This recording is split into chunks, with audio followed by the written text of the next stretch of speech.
Hey everyone, welcome back. So first of all, I just wanted to say a huge thank you to everybody who's been watching the channel. We broke 1,000 subs. I can't believe it. Honestly, really can't. So I'm really thankful to everybody who's joined me on this journey. I'm just so happy that there are some of you out there who enjoy spending time with me while I ramble on about RPGs. And to celebrate this big landmark, I wanted to share with you a game that just arrived on my doorstep, which I've been very excited about because it's very personally relevant to me. And that's Monty Python's Cocurricular Medieval Reenactment program. This is by Exalted Funeral, based in the US. And it came over here just a few days ago, and I've been saving it especially so I could do it for the 1K subs video, so welcome. Now, this is of course a extremely historically accurate game about medieval life in Britain, so it's not to be treated with any sort of levity. It's meant to be an extremely serious, historically accurate experience filled with authenticity, and it came with a bunch of extra stuff, which I'll show you in a minute, which we can all get very excited about. And for example, we have here the special dice pack. You'll notice, those historical scholars amongst you, this is the Black Beast of Arg on the front here. And on the back, the officially authorized, sanctioned, and certified polyhedral random number generators for Monty Python's co-curricular medieval reenactment program, also referred to as dice by non-serious people. Avail yourself of this complete dice set if you be worthy and planning to embark upon historically accurate educational adventures, or if you just be really keen on collecting custom dice. Included herewith and color-coded for quick and easy identification are one each of, and then we have all this weird stuff here. So we've got a couple of custom D6s, we've got a D30, we've got D20, we've got D4, D6, D8, D10, D12, D14, D16. No, that's the 18. That's 14. There we go. And when you open it up, you can see it's quite a fancy little box here. And the dice looks really, really nice. And the D6s are absolutely huge. In fact, all the dice are fairly huge. And they're not so easy to get out. You know what? There we go. That's the most appropriate way to do it. So we've got these two tracker dice. So this is about your state of health, it seems. So you start out as fine, and then when you're not fine, you're getting better, but then you're not dead yet. Then you're virtually dead. Then this period is no more. So yeah, that's a problem. Here we have Reginald Maudling, leads you to sensible, then daft, then barmy, then crackers, then coconuts with a banana. So there you go. And then we have our D6, and the lowermost number, 1, is replaced by the infamous giant cartoon foot that often stamps on people in the Monty Python animations. And we've got our D10 here, again with the foot, where the 1 should be. We've got here the D14. Now they've chosen shapes for the 14, 16, and 18. They're a little bit hard to distinguish, so you have to go by color. That's the easiest way. So that's our 14. We've got our D6, we've got our D8 here, nice sky blue color. Wait, this is the D14. What is this? This is the D16.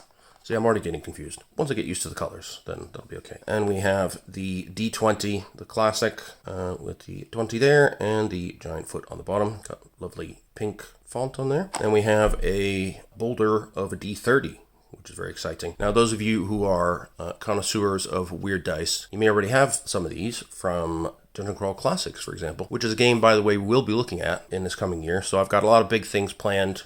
Now we've hit 1,000 subs. So I'm going to be looking at Dungeon Crawl Classics, which is one of my favorite old school games, and some other old school stuff, Old School Essentials, Swords and Wizardry, various other related titles that bring back the old D&D vibes. I'm also going to be doing some Thor's Edition Wars, where we talk about the relative merits of different editions of different games. And I'm going to finally do a review of Star Trek Adventures 2nd Edition, which has taken me a while because I've had to work out how I feel about it. I'm going to be doing some videos on some of my favorite classics again, a little bit more of Star Trek from Last Unicorn Games, for example. We're going to be looking at things that I've been playing recently in a bit more detail, like Call of Cthulhu, Delta Green. Going to be doing some Cult Divinity Lost soon, so we'll cover some of that. I've got loads of great stuff planned, along with the regular influx of Kickstarters. So along with this one, I'll do a quick look at Triangle Agency, which also arrived recently. Soon there'll be Dolmenwood on my doorstep and a bunch of other stuff. So there'll be tons of previews, early reviews, and proper reviews where I've actually played the game as well. So look forward to that. So we've got a special dice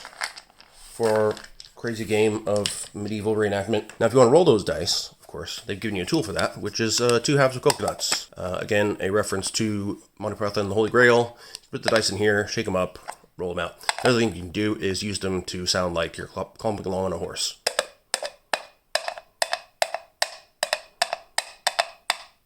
Perfect. There you go. So, very appropriate.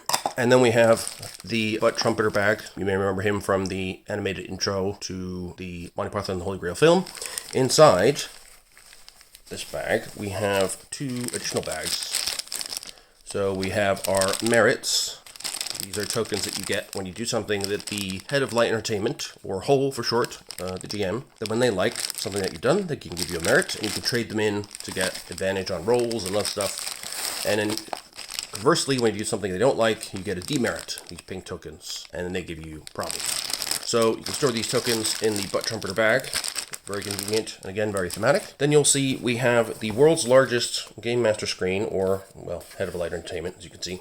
And there's a reason why it's so thick, and we will see that later on after you've had a look at the book, because I think it'll make a lot more sense, as much as this game can make sense, when we have a look at the book. Now, I haven't looked at this too much. Like I said, just arrived a few days ago. Now, the reason this game is so anticipated by me is that way back in 6th grade French, when I was still a young Yank, before I moved to the UK, our French teacher showed us, for some reason, in class, Monty Python and the Holy Grail. And I thought it was the funniest thing I'd ever seen. And I asked loads of questions about it after class. And I believe that experience basically started me on the road to eventually moving here and having spent now 18 years of my life in this country and building a whole career here. It's all thanks to Monty Python. So the fact that they made an RPG out of this film that was so impactful in my life is fantastic. And of course, its notable historical accuracy is no small contributor as well. So you can see it's a big, thick book, 360 pages. We've got a silk ribbon bookmark, which is almost standard these days. A blurb from Terry Gilliam. Will you please stop asking me for a blurb for the back cover of a role-playing game? Monty Python is here to stomp some education into role-playing gamery. At last, renowned educational pioneers Monty Python placed their pedagogical, pedaformical stamp on a hobby long bereft of historical accuracy and educational value. Betwixt these lovely covers is everything you need to participate in and run the program, which draws on Monty Python's entire catalog of work: Flying Circus, Holy Grail, Life of Brian, The Meaning of Life, and various other vaunted ventures. Herein thou shalt find a rules-light system for quick adoption by even the densest of would-be participants, 10 character types, 180 accoutrements for your equipping pleasure, 60 notable historical figures, creatures, monstrosities, and beasts for your slaying pleasure, 18 head of light entertainment personae, and 10 ready-to-run quests. How good is that? And they note here, role-playing experience not required, with this big stamp.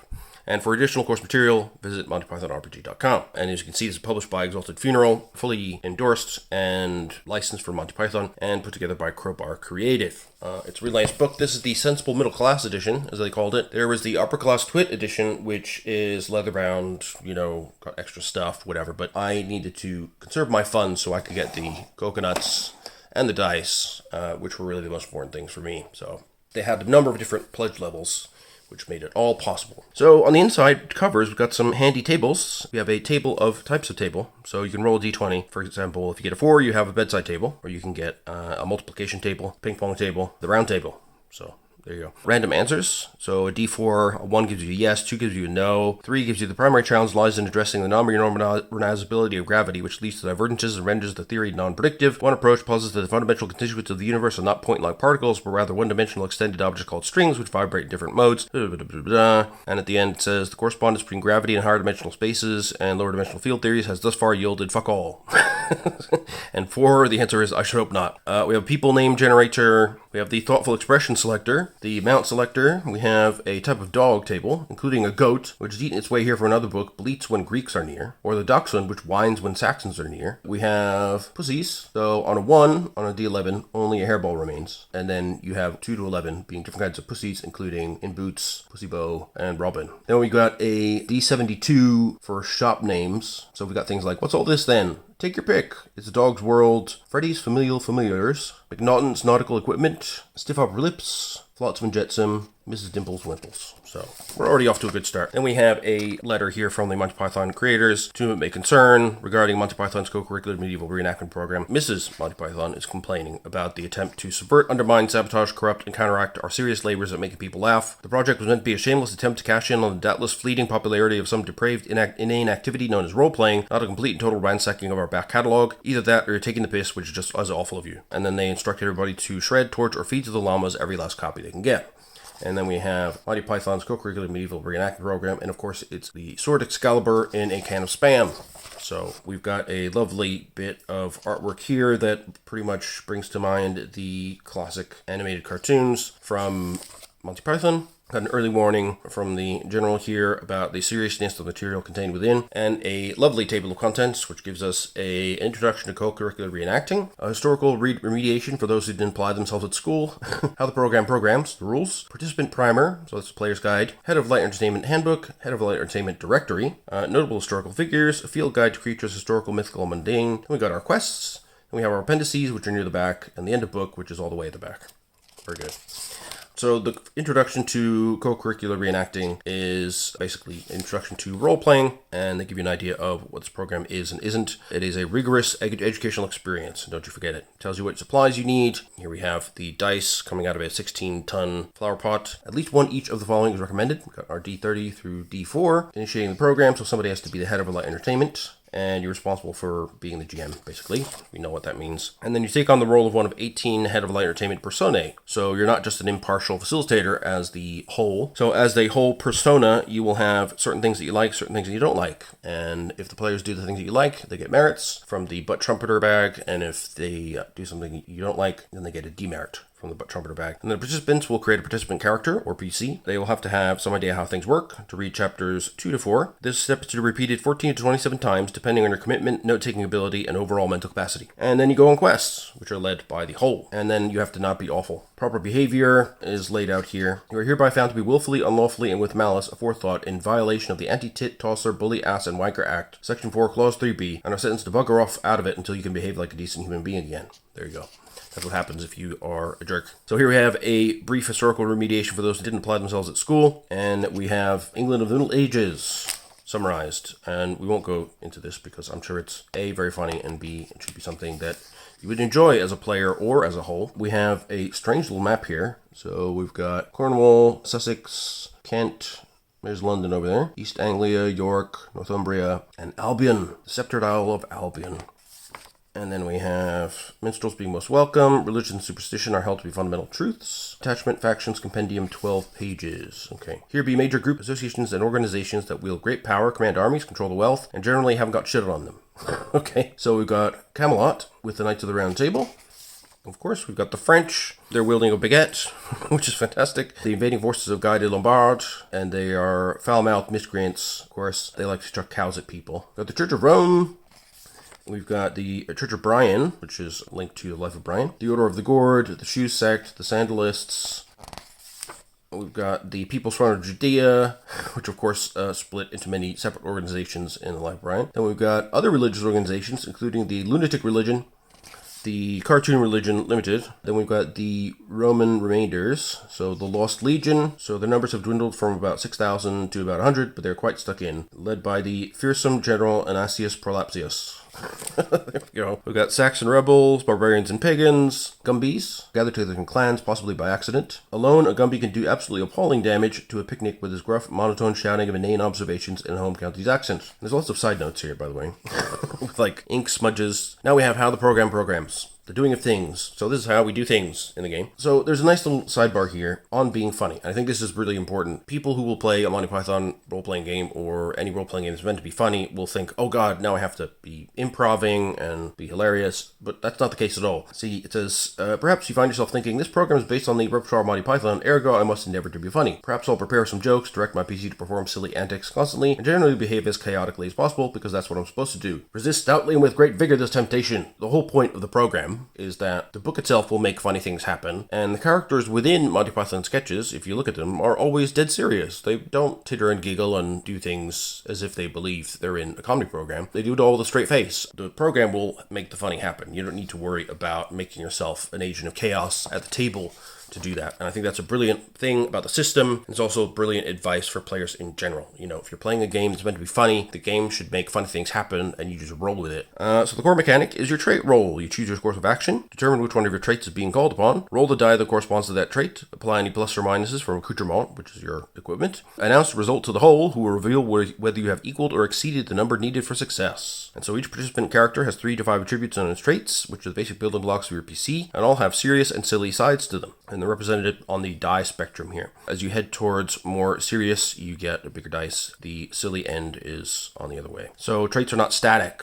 basically. You can actually change your traits. There are two types of ways to roll trait dice. You've got deeds and tests. So a deed is a trait roll you initiate, like choosing to swing your sword at a bridesmaid, opting to pick a beggar's pocket, or electing to insult a badger. So you always want to give a vivid, comprehensive description of the action, then the intention behind it, telling the whole which of their traits is being targeted. And here's an example. So a PC playing a troubadour, I want to use my bardistry against that bothersome tax collector who's trying to shake me down. Whole says, expound upon that, you silly sod, I need more information. Troubadour says, I break out my drum and play a dizzying reel in a weird timing stir like 7/4 time in an effort to so confound his mind that he can no longer calculate the amount I owe him. The whole says, smashing! In that case, roll your bardistry die and I'll roll his wisdom in the ways of science die, since you're attempting to muddle up his maths, and we'll see who rolls higher. Describe your action vividly enough so that the whole can decide which trait will be rolled in opposition. And then another useful example free of charge, we've got tests. So this is when something is done to you. So succeeding is not the same in this case. It'll keep you alive and sensible. You won't have necessarily a choice about which trait you use in opposition. Stats of the monster, portcullis, or rogue determine what trait die you have to roll. And you roll that trait, you need to try and roll above the number given. There are two rules given here. Don't be a tosser about it. Your dedicated, underpaid whole already has their hands full trying to ram some learning into your lobes. Force them into a debate about every single ruling is likely to earn their disfavor. And tests are not counterattacks. You're trying to defend, dodge, withstand, deflect, muddle through, or fend off an effect, not go on the offensive. You can do that when it's your turn with a deed of your choosing. Then we have a section on combat here. Basically, this is not a tactical combat game. This is more about keeping the story going. It's a rules-light game designed to be entertaining. People will note that having only 3 to 5 traits doesn't seem enough to cover all the varied heroisms that you intend to employ. But if you want to choose to do something that calls upon a trait your PC doesn't have, it isn't indifferent to, you can roll a wimpy little d4. Rolling a d4 is dangerous because you have to roll high in order to succeed, and rolling a 1 is bad. Basically, if your trait is not on your character sheet, then you'll always roll a d4 for it. Then there are 10 types of PC, and each has an indifference to a particular trait, so basically they can't roll dice for that trait. So if your PC is indifferent to subtlety, and a sly assassin tries to slip some poison into their wine using subtlety, no matter which of the PC's traits the whole determined is being targeted, the PC is entirely unaffected by the attack. Well, that's actually useful. Then we have Struthing. So if you get the maximum possible number for the die rolled, you struthed it. So you increase that trait by 1 degree toward the serious end and use the bigger die. Roll the new larger die and add that to the result of the first roll. If you struth with the d20, you just add another d20 because that's the maximum end of the Struthing scale. Spamming is the opposite, where you goofed and you rolled a 1, you got a foot. So you take a Demerit from the whole, which is the pink tokens, do you remember? Decrease that trait by 1 degree toward the silly end. And then henceforth, you will use the smaller die until you change it again. Then you can have accoutrement, which can affect your die roll. The pluses and minuses you get from accoutrement can't nudge you upwards or downwards into a struth or a spam. That's just the raw roll, basically. Then there are demerits. So if you take a deed or a test too seriously, which means you get a total of 20 or higher, takes things a bit too seriously, which, education aside, is off-putting. You receive 1 demerit. The final result takes 40 or higher. Your earnestness has made everyone terribly uncomfortable. Take a double demerit. If you offend the head of a lighter entertainment, then that persona will give you a demerit as well. So you need to observe their persona carefully to try and determine what things they don't like to avoid demerits. And the whole can just give you one whenever they like for any behavior they deem educationally stifling, rude, or in bad faith, or which results in unpleasant odors. So watch out for that. We have beshreuments. So when you receive a number of demerits that meets or exceeds the whole persona's tolerance for such things, you're called down some serious chastisement in the form of a beshreumment. Everything stops. You must immediately roll a d30. The whole compares that result to their persona's beshreuments table to determine what happens to you, your party, or perhaps even the whole themselves. They can be quite unusual and alarming, so be careful. Merits are the opposite side of this course. So if you please the head of a lighter entertainment, you get 1, as I mentioned, or the whole can give you 1 if they just like you, what you're doing, or if they find your behavior educationally stimulating or a good taste, or which results in unpleasant odors. Now, you can use your merits at any time to buy an extra die for your next deed or test. So you get the same die that you're already rolling, get an extra one, and then you keep the best result. So you buy advantage, basically, in D&D terms. You can also turn in a merit to cancel an existing demerit or an incoming one to avoid a beshreumment. Very nice. So it says here, merits and demerits are also non-transferable. Can't use your merits and demerits on behalf of other players. So we have the who goes when section. This is about initiative. So if a contestation breaks out, whether it's a test of skill, wit, or character, or if the whole deems it otherwise necessary, the program shifts into a more measured turn-based format, more like combat mode. There's no rolling of dice to see which individual goes when. All PCs act at the same time, and all forces raid against them take their turn at the same time. Whoever goes first is determined narratively. Most of the time, it'll be clear from which side is initiating a transition from normal exploration and interaction to contestation, and that side goes first. Ultimately, it's up to the whole, and if it's sort of indeterminate, then the whole can determine it randomly by flipping a coin, calling for a pie bake-off, or initiating another activity per local rules and regulations. Combat without swords. In this program, combat is referred to as a contestation because it can be any kind of clash. So it can be a clash of wits as much as a clash of swords. Defeating someone in a contestation is not the same as killing them. If you overcome them by, say, using argumentation against their purpose, then almost certainly still alive, but are probably questioning every decision they ever made. And we have an example because who doesn't love a nice example? And so it walks you through how the interaction goes. And it's a nice long example to give you all the different things that can happen. Death, dying, and nearly doing so. So you have a death status here, which we can track with these Gigundo D6s that I showed you earlier, which is very handy. And it's also trackable on your character sheet. So you go from maximally healthy to most completely and irrevocably dead. So if you take 1 bit of death, 2 bits of death, or so on, turn the die to the appropriate face or tick the appropriate number of boxes in the death portion of your character sheet. When your die is spun down to the parrot or you're out of boxes to tick, your PC has hit no more and has snuffed it. You could also go loony. So we have a sanity system of sorts. So you track your PC's proximity to madness using the authorized official program spin down die or marks on your character sheet. You have 6 possible loony statuses in order from maximally sensible to most completely and irrevocably mad. So you can take 1 bit of loony or 3 bits of loony or so on, turn the die by that many faces, or mark it on the track. Be able to track when you've gone completely coconuts. You can heal bits of death and loony, so certain traits, events, and items can do that, but you can't ever be healed beyond your starting status. You can have an accoutrement or retainer take the damage when you have a bit of death or loony coming in. The item or retainer is destroyed, but that's a small price to pay if you're on the verge of no more or coconuts. It only takes 1 bit of death or loony to destroy an accoutrement. Now, you can lose a PC, you can promote one of your retainers to PC status in that case, or you can press into service a nearby non-participant character. Basically the same as rolling up a new PC, except that your choices are limited by the type of retainer or bystanding wallflower you intend to PCify. Named NPCs cannot be made into PCs. You can also roll up a brand new PC as well, but granting a battlefield promotion to a loyal retainer or having a nearby NPC be spontaneously inspired to embark on a life of adventure is much more narratively satisfying. How to win the program? Stop that! So there's a nice message here that this game is not about winning, it's about having fun with your friends. And here we have the participant primer. So this is the most important rules for players. So we have all the different traits. This is the spectrum again from D4 to D20. And we have traits. Animal husbandry, argumentation, authority, bardistry, chastity, decorum, druidry, glibness, hardiness, lawfulness, luck, nimbleness, purpose, sorcery, strategy, subtlety, valor, and wisdom in the ways of science. And each trait has an accompanying accoutrement table that you use to equip your character. These tables all contain all sorts of numbers and footnotes that won't make much sense at this point, but don't fret.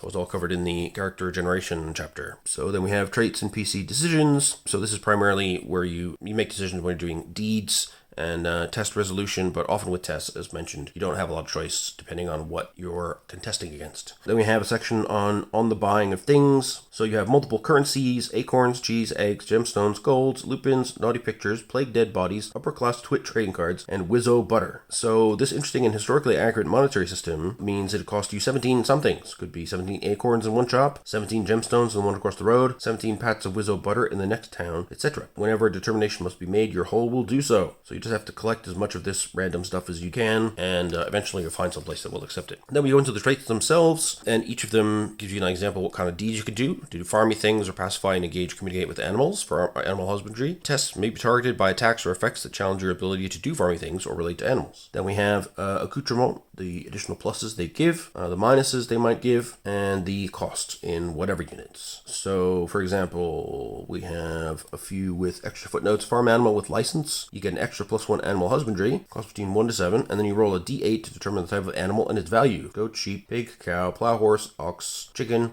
or roll again twice. Very nice. Got a sheep's bladder, got Webb's wonder lettuce, all kinds of weird stuff. And it's a D10 table, so I'm assuming that when you roll up a character, you also roll up your animal husbandry accoutrement if you have that trait in your character's repertoire. Then we got argumentation, when you want to influence or provoke people, which could target their authority, decorum, or purpose. Then we have various accoutrement here as well. Socratic togas, gavels, heap of historical records, portable lectern, Magna Carta, rough draft. I just love the artwork here.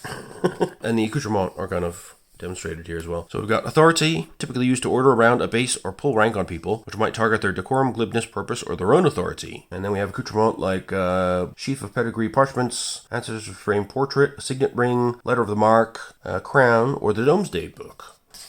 Bardistry, so used to influence, tempt, entertain, befuddle, or provoke, which might target animal husbandry. If used on a beast, authority, chastity, glibness, decorum, purpose, strategy, or bardistry. Then we've got soothful sonorances. Anyone not indifferent to bardistry may attempt to use it to restore 1 bit of loony incurred by themselves or anyone else. But mucking around with the muses is risky. To restore 1 bit of loony, make a bardistry roll. Sleuthing is normal. You only need 4+ to succeed, but when using bardistry to restore bits of loony, a roll of 1 results in a spam and an immediate beshrew. Now your bardistry accoutrement include things like bagpipes, lutes, harps, red shoes sprinkled with holy oil, portative organ, or positive organ. Then we've got chastity, more often used as a defense against incoming temptation in a test. It could also be weaponized to provoke or shame others, which could target their authority or decorum. And you've got your chastity accoutrement, including fashionable tights, elaborate codpiece, chastity belt, quick pitch pavilion, skeleton key, or the Hercules hold 'em in. Okay. We have decorum, typically used to embarrass, provoke, or shame others, which might target their authority or decorum. And accoutrement-wise, we have the Phrygian cap, a wimple, a surcoat, 12 small apparel bells, or the Book of Etiquette, among other things. Words not to say to a queen: Miss, madam, you there, blimey, sod it, pissarded, bottom, what? Come again, and masturbation. Good to know. Druidry, okay, often used out with proper consultation to do wildernessy deeds like healing, hunting, foraging, communing with standing stones, predicting the weather, and tracking that bandit who's just made off with your lupins. But surely you can find a way to weaponize your knowledge of the natural world. They also have the healing arts. You can restore bits of death. So you make a druidry roll, sleuthing is normal, 4+ to succeed, but like with bardistry, a roll of 1 results in a spam and immediate beshrewment. Then your accoutrement, you can get bone clubs, wildflower presses, an ape's skull, a stuffed furry creature, crown of oak leaves, a miniature wicker man, and various other weird stuff as well. We've got glibness, typically used to sweet-talk your way out of a situation and or embarrass, tempt, befuddle, or amuse others, which might target their chastity, authority, decorum, purpose, strategy, or glibness. As accoutrement, you can get a box, vomit brand cold sick, leather jack of scum, removable mustache, Sir Dragonet mask, Turkish little rude plant, Punch and Judy puppets. I like that. And we have hardiness, more often used as a defense against challenges to your physique. It might be weaponized to shame others, which might target their authority, decorum, or break their own hardiness, should a drinking contest break out. I like that. You can have an animal companion, a flint and steel, a lamprey loose cover, sack of truffles, rancid polecat number 2, eau de toilette.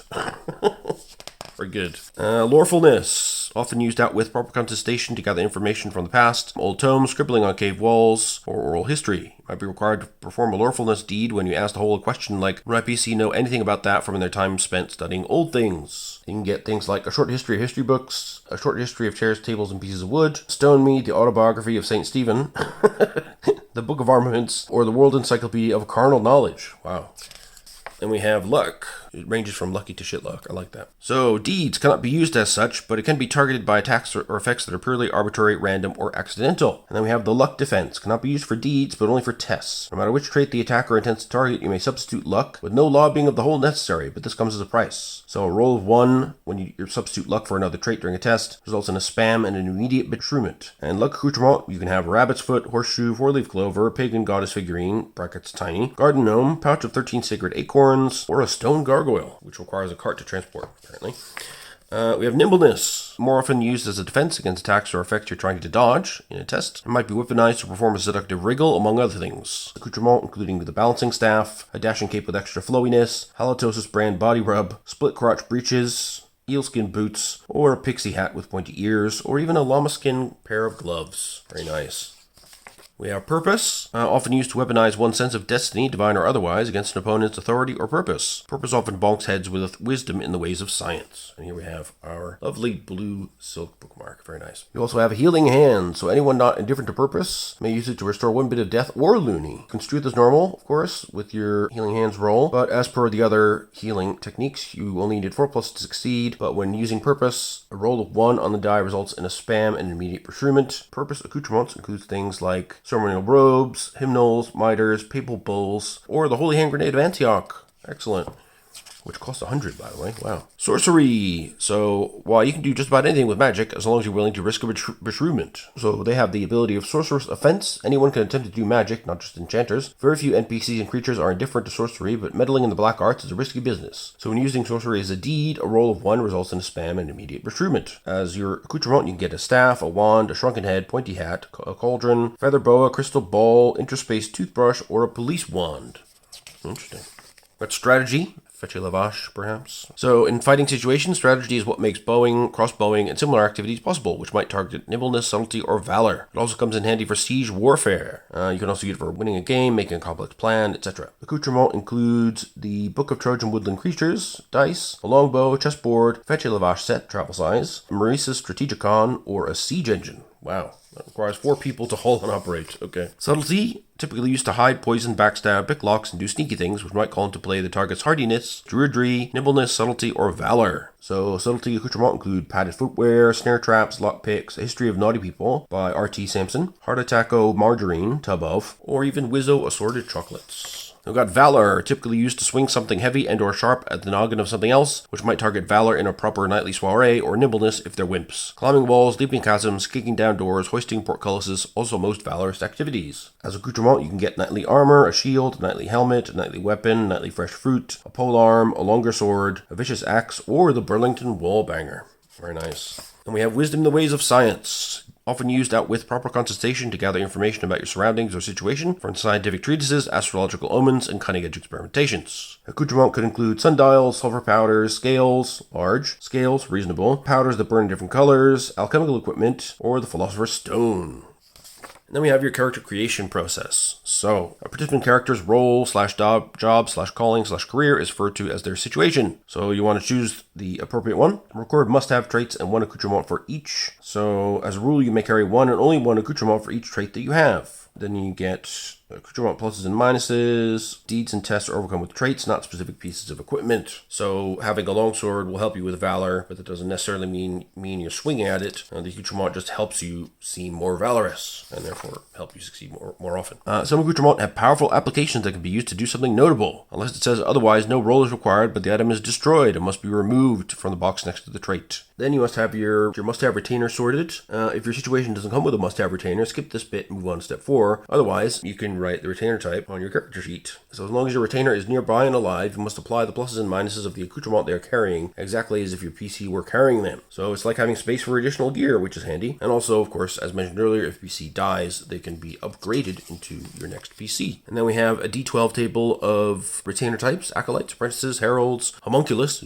jesters, manservants with coconuts, minstrels, poets, scribes, squires, torchbearers, or valet/handmaid. And then we have the starting retainers here. You can swap and lose retainers if you want to hire another of the same type when you meet one of the type that you already have. Or if you lose a must-have retainer, you must replace them with another type at the first opportunity. And when you roll on here, then you can see how many accoutrement they can carry, which is always 2 for starters. Accoutrement types can be employed by anyone or whoever else, what they get paid, and what they promote to. If you get slaughtered or made loony, then you can promote them to the character classes listed. Fill each open line with traits or retainer plus accoutrement. Determine your starting die values for traits. So most situations have a ready-made array of die values that can be assigned to traits. For example, the cleric has 1d16, 1d14, 1d12, 1d10, and 1d6, which you can deploy amongst your cleric's traits however you like. You can also roll for values. So you can also do all the other stuff. For each situation, you have a unique choice or 2 to make. So you need to do that. And then finally, get to know your spiffing serious abilities forwards and backwards. So each situation has a signature spiffing serious ability. And these are where you use the big, chunky D30. There it is. Ba-ba. That's the D30. Rolled a 3. Well, that's not good. Let's try that again. 27. That's more like it. And so you roll the D30 and consult the table. Some results mean your SSA is available again right away on your next turn or after you do something to recharge it. Others mean it's not available until your next reenactment session. All of them have the potential to alter the course of history, so use them wisely. An SSA roll that results in 20 or higher earns you Demerit. The good news is that they take place and are resolved before any reshument triggered by the Demerit occurs. And now we have our character situation. So the churl. He's the peasantry, the salt of the earth, the bucolic beast of burden, a malnourished member of the unwashed masses. Then we have how you create them. Their spiffing serious ability is revolt. And on the D30, you can have what happens with your revolution and whether it recharges or not. So the higher results, they recharge next session. The lower results recharge given certain situations.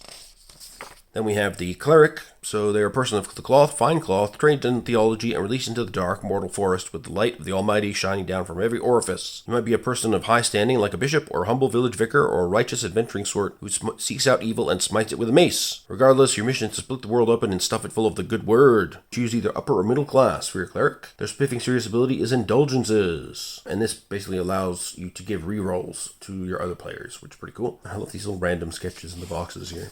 The enchanter, sorcerer. So you can be an alchemist, a pagan sorcerer lobbing fireballs at mountainsides, or a kindly hedge wizard who performs inflated sheep splatter tricks at birthday parties. You're a master of the arcane arts, capable of astounding and probably heretical feats of magic. You can be upper, middle, or lower class. It tells you how to create them up here, and then you have your spiffing serious ability, channel your element. Anyone can use sorcery, but only enchanters can have sorcery as a trait, which makes possible trait improvement and bigger dice. Plus, when you spam a sorcery deed, it's not an automatic reshrewdment like it is for those unspecial amateur conjurers. So, you can roll 1 to 5, get beshrewd, you can suffer terrible embarrassment, you can slightly warp your conjuration, briefly bend things to your will, bend and multiply to your will, so throw a bunch of fireballs. You can create a persistent firestorm, a tornado, marching mountains. At a 30, you burn a city, create a tsunami, conjure a hurricane, or cause an earthquake. So magic just kind of does whatever.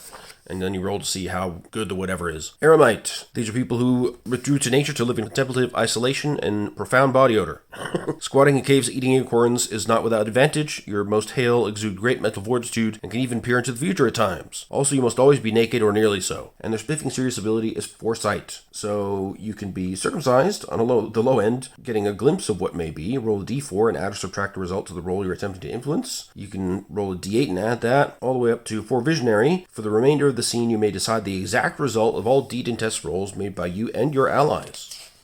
That's a pretty big bonus for the scene. You could be a knave. You weren't born with a silver spoon in your mouth, but if you had been, you'd have pawned it for something a tad more useful long ago. You're practical, one might even say the only reasonable type of person in a world that's got things backwards. You get on by your wits. And your SSA, which is avoid consequences. Basically, this gets you out of demerits, or your participants. When a retreatment is nigh, you may step in and attempt to defuse it, or at least make it less dire. You may use this SSA after you or any other participant has rolled for a retreatment, and after you found out what the result is, you roll this d30. All of the participants involved can, if you're lucky, turn in some demerits. If you get a higher result, not only does the consequence shift to somebody else, then the PCs get to turn in all demerits, and the whole receives a complaint letter. And at 30, you punish the head of a light entertainment by having them sacked immediately, then choose the replacement whole yourself. Pretty cool. And really powerful, these abilities. We have the knight, the armor-clad archetype of the medieval period, thundering across down through the forest or bridge on noble errands and deeds of daring do. With bright steel in your hand and your trusty manservant schlepping the rest of your shit, you are the embodiment of the chivalric code, which upholds among other things that you prefer fair fights and that you keep your naughty bits to yourself. You're always upper class. Your SSA is Slay, so when you're tilting at quintains, training with every weapon forged by man and chivalric fury to smite a single beast, then you can roll for this. Become enraged, unimpressed, you can be flesh wounded, grievously injured, make them well and truly slain, or all creatures of this type are mortally terrified of you in perpetuity and will either run away from you or grovel at your feet begging for mercy. Wow, how cool is that? You can be a monarch. Naturally, they are not only upper class, but the upperest. Now, heavy is the head that wears the crown, but at least you'll have considerably less shit all over you. They have more requisite traits than other situations, such as the price of their exalted position. And their spiffing serious ability is call up army. So you can call up an army of foot soldiers that appear out of nowhere and await your command. They could end up being traitorous, they could run off and be AWOL. You could have one guy named Roderick with a bucket on his head and a large wooden ladle, a handful of guards, a dozen seasoned soldiers, 50 knights, or an army of 500 knights as you will. One command only. Wow. Really do escalate pretty quickly.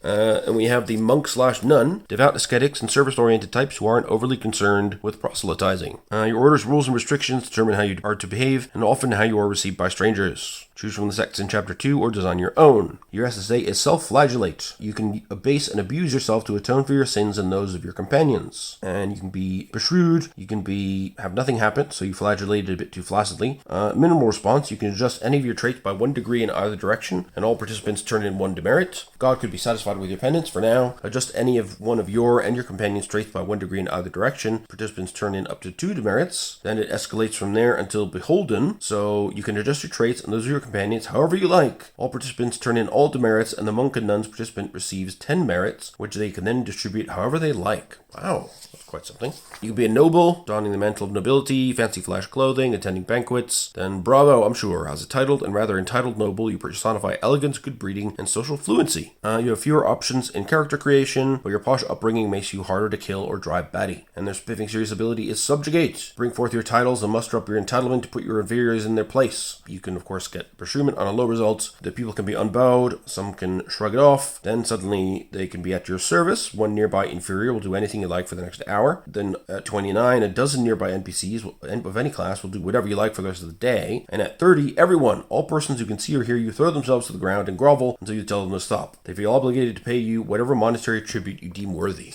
Wow. We have the Troubadour, warrior poet, a soulful playwright, a dashing actor, a grand storyteller, a jaunty jongleur, or a historian, but without the tweedy suit and bad breath. You also look, smell, and taste delicious. Their spiffing serious ability is Woo Your Muse. You invoke your divine inspiration and render forth your paltry artistic offering, however immeasurably meager and unworthy it be, and then your muse will respond accordingly, according to your D30. They can be discordant, unimpressed, minimally moved, alter one's perception of you slightly. You can be amused, which will make everyone near you laugh heartily, and you'll get a few bits of currency. Everyone will be rapt, and you'll get several bits of currency. You can thoroughly charm people and get showered with currency, or everybody can be in love with you. You're the greatest living practitioner of your bardic trade until the next sunrise. Do with your fame, fortune, and talent what you will.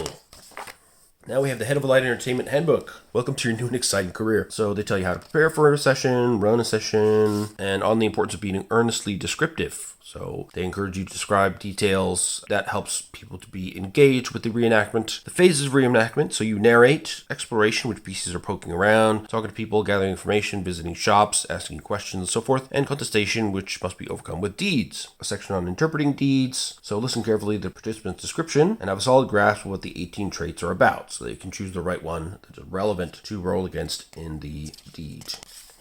And then you have how to interpret victories, interpreting the results of tests, arguing with players about what traits to use, and deeds and tests outside of contestation. You can use things like animal husbandry to encourage a cow to knock down a door, but it's not a contest as such. Then setting deed target numbers. So we've got a range of difficulties here. 2 is a sitter, 3 to 4 easy, 5 to 7 average, 8 to 12 challenging, 13 to 19 heroic, 20 to 29 superhuman, 30 to 39 legendary, 40 plus godlike. And they give you 8 nice examples for those. From eating a pie to stopping time through sheer force of will. Then we got adjudicating spiffing serious abilities. So there's some info here about rolls on the SSAs and how much they count as far as deed successes. And a big numbered list of advice, tips, and prescriptions. Embrace the chaos, full speed ahead, the rule of school. If the participant's course of action is likely to result in lasting impressions of the session and significant educational growth, by all means make it so. Say yes as often as possible. And there's some encouraging people to visit shops, using the 10 different currencies, dole out loot, dealing with NPC reactions, reducing rolls. Alright, so this is a way to avoid die rolls. If you have PCs who are all on the serious side or silly side of a given trait, they get an auto success for just a minor deed that's not worth rolling for. Narrating indifference, it's something you have to do sometimes. Each situation is indifferent to one trait. We have the Heads of Light Entertainment pre-directory. You roll a D18 at the beginning of the session to determine which persona you get. You'll issue merits according to the hole's persona and demerits accordingly as well. And when a Pursuement is triggered, you have them roll a D30 and you consult your Pursuement table for that particular hole, and then that'll decide what happens. Some Pursuements are resolved immediately, others can disrupt the program for several highly educational minutes. Okay, be warned, you can receive complaint letters. Complaint letters can be mailed to the network office, a not uncommon result on the Pursuement tables. If the number of complaint letters accrued hits your persona's maximum, that hole is out and a new hole is required. So then you roll on the table again. Alternate programming. So there are 8 types of alternate programming, all with the same basic structure. So all participants reset one of their PC traits to D4. The whole, as the host and seemingly speaking into a television camera, introduces the show and its subject, then calls on participants to contribute. Participants who contribute can negate the trait reset and return the affected trait to its pre-Pursuement status. When all participants have been called upon, the show ends and the medieval reenactment continues where it left off. So you can have a Pursuement result in the reenactment program turning into an entirely different show. And we have 8 different types: the blackmail call-in show, the celebrity talk show, a commercial break, current affairs show, high-minded lecture show, quiz show, a sporting event, or a variety show. That's funny. And then we have our Heads of Light Entertainment themselves. So you can see each of these follow the same format. So we have Gary Gaza Belladonna. Pursuement trigger is 2 or more demerits, and he can only take 3 complaint letters before being sacked. He's a former stand-up comedian and radio host. He's harsh but fair. Equitable and judicious? No, not at all. His merits, when PCs behave in an orderly fashion, follow orders, and ballywell toe the line. And when a participant really has a go during a cut to alternate programming. Demerits come out when the PCs break the law, cause chaos, foment rebellion, and the like, and when participants dissent, are insubordinate, or argue about rules. And then we have their Pursuements table, so we'll just give each one an example roll. Let's see what we got here. Oh, landed right in the crack. All right, we got 23. So that is Mr. Patrick Loon, TV critic, gives you a scathing review. All complaint letters have double effect until the whole is sacked. Oh boy. So it's bad for you rather than players. We have Jimmy Buzzard, a beshrew trigger of 4 or more demerits, and he can take 4 complaint letters before being sacked. He enjoys boutiques and PCs who steer the action towards them, and he loves recalling any of Jimmy's heroics on the pitch at Perth Green. He gives demerits for making fun of athletes, going on too long without some sort of athletic display, or being rude to boutique owners. So we'll see what happens on his betruement. Okay, that was a 4. Ken Clean Air System. A frighteningly stupid boxer advances and beats the living daylights out of you. 2 bits of death, 3 if you're a little schoolgirl, and reset 1 random trait to D4. Ouch. Pretty bad for the Beshrewd. We've got Bob and Cork. His beshrew trigger is 3 or more, and 5 complaint letters before sacking, so he's fairly resilient. He likes traditional comedy, catchphrases, running gags, one-liners, wordplay, and prop and sight gags. He loves punchlines. He likes serving as a straight man to set up a snappy comeback. He likes references to classic television, that being British television of the 60s and 70s. He frowns upon surrealism, drug references, ending sketches without a punchline, masturbation, masturbation talk, masturbation pantomiming, masturbation euphemisms, allusion to masturbation, any gesture or speech that could be construed as an oblique reference to masturbation. Okay, very specific. And we'll see what we get if he beshrews us. We got a 9. That gives us a knight with a chicken. So a knight in full armor enters the scene, strikes you with a dead plucked chicken, then exits. Take 1 bit of loony and reset animal husbandry and authority to D4. All right. The Good Fairy from Program Control. His beshrew trigger is 3 or more demerits, and he can only take 1 complaint letter before being sacked. He gives out merits for musical interludes, chorus lines, costumes with sequins, spangles, and other things that catch the light just so. He frowns upon abrupt stops and starts to scenes, sketches that aren't properly linked narratively or musically, or going too long without singing, dancing, or other musical performance. And if he beshrews us, here we got a 16. That gives us a personality infusion. You suddenly and permanently develop the personality, if not the talent, of a famous singer or musician from history. Beethoven, Mozart, Bleeding Gums Murphy, Vivaldi, Morticia Adams, Keith Richards, Betty Boop, Nigel Tufnell. It's Holler's choice. So he's a big musicals guy. Professor Nigel Hamster Planet. He's got a PhD, FBA, FRHISTS, FRSL, FACS, SS, pending, FRS, FSA, MCIFA, formerly MBAA, FSMA, SSA Scott, contested, FSAI, and SBMA. Beshrew trigger of 3 or more demerits, and he gets complaint letters before sacking 3. So he goes in for historical accuracy, participants who endeavor to create a more authentic experience, and displays of academic rigor, like taking notes or recalling something mentioned in a previous scene. He frowns upon anachronism, modern devices at the table, modern day references, talking about what a PC is saying instead of proper dialogue reenactment, and having his reading of history challenged. Beshrewment. Nigel gives us an 18. Okay, alternate programming, roll a d6. So you get a commercial break, high-minded lecture show on 1 or 2, respectively. 3 to 6, you get a documentary on the Middle Ages, and you get a new whole persona. And we have Fanny Iotacombe MP. She only triggers her beshrew after 2 demerits, so she's quite on the edge. 3 complaint letters before sacking. She goes in for piety, deference to the Catholic Church, and Catholic reproduction. She frowns upon making fun of any officer of the church, blasphemy, heresy, impiety, and sacrilege, and condoms. Okay, if we get beshrewed, a 9 would give us needed for another sketch. A studio chaplain arrives and informs you that you're needed to perform some menial task in another sketch. It's a trick. The other sketch is a confessional booth. If you go along without complaint and confess properly, you'll be returned to the scene after 10 minutes or so, and with 3 merits for doing a program control and your eternal soul a favor. If you make things difficult by refusing, roll again on the beshrewdness table using a d10. PCs who are serious, d14 or higher, in purpose appear to be well confessed. The chaplain apologizes for the interruption and chooses the PC with the lowest purpose instead. There's a lot of variety here, to say the least. Lord Kinwoody. He's got a beshrew trigger of 4 or more, 2 complaint letters before sacking. He loves full frontal, implied full frontal, or the promise of future full frontal. Sit on my face. In fact, singing this can get you out of almost any trouble with old Woody. He frowns upon prudishness and going too long without at least seeing any sort of bum. Human, animal, gourd, anything really. So he's the horny type. And with a 21, we get alternate programming. You roll a d6, you can get a blackmail call-in show, celebrity talk show, commercial break, high-minded lecture show, quiz show, or variety show. We have Ewan McGundatir. He has a beshrew trigger of 5 or more, complaint letter before sacking is 3. He goes in for Scottish language and culture, real or earnestly attempted. He loves coming up with creative ways to interpret or bend the rules, slagging off the bosses, or anyone pulling off a half-decent Scottish brogue. He frowns upon putting on airs, pulling rank, browbeating, bossing around. Frowns upon arguments and taking the piss out of Scotland, Scots, kilts, whiskey, bagpipes, William Wallace, Sir Walter Scott, Robert the Bruce, Robert Burns, or Haggis. Let's have a Scotsman representation here. This time we rolled a 14. So that gives us Inspector Leopard of the Yard. Extremely violent. Everyone in the sketch takes 1 bit of death, and the whole is frog marched away. New whole persona needed. We just straight frog marched out of there. Got Priscilla, Mortar, and Pestle. Beshrew trigger of 3 or more. 3 complaint letters before sacking. She goes in for slapstick, prop gag, stunts and pratfalls, miming, and mugging for the camera. She goes in for underdogs, especially plucky lower class types. She frowns upon going too long without physical comedy, expressing disdain for lowbrow comedy, wordplay, or otherwise being a clever dick, and she's not overfond of upper class snobs putting on airs and graces. And on a 15, for Beshrewment, we get Mr. Pither. A modern-day nitwit on a cycling tour of North Cornwall has a bicycle accident in the middle of the sketch, setting his camping supplies and rucksack flying. The crash is the result of his pump catching on his trouser leg, and he's prone to prattling on and on about it and other incredibly banal subjects like sandwich containers. But if the PCs are in a tight spot, he can provide them with a means of escape by transporting them suddenly to an entirely different location. It's so weird. And then about Penguin, just when I thought it couldn't get any weirder. So the Penguin beshrews after 3 demerits, and he can only get 1 complaint letter and then explodes, apparently. He goes in for when the PCs endeavor to increase the overall piscinity of the program by talking about fish, acquiring fish, eating fish, etc., or attempts to bring the temperature down. He frowns upon going too long without mentions of fish. When PCs or participants mention heat, thaw, burn, or melt things, often accompanied by an alarmed squawk. Any mentions of orcas and leopard seals get multiple alarm squawks. Alright, beshrew me. 25, oh boy. Complaint letter. Okay, that counts towards the whole sacking. On something penguiny. 22. Egregious penguin nudity. There we go. Nudie mag cutouts of penguins dance before your eyes. Reset animal husbandry and chastity to D4. Perfect. And we have Mrs. Wilma Puremance. Beshrews after only 1 demerit. Complaint letters before quitting in disgrace 3. She goes in for disavowing, condemning, or punishing the moral depravity eroding the very foundation of polite society. She goes in for proper etiquette, using for the sake of the children as an excuse, multisyllabic synonyms for naughty and sanctimony. She frowns upon profanity, filth, and smut, tolerating profanity, filth, and smut, encouraging foul language, filth, and smut, and farting. Okay.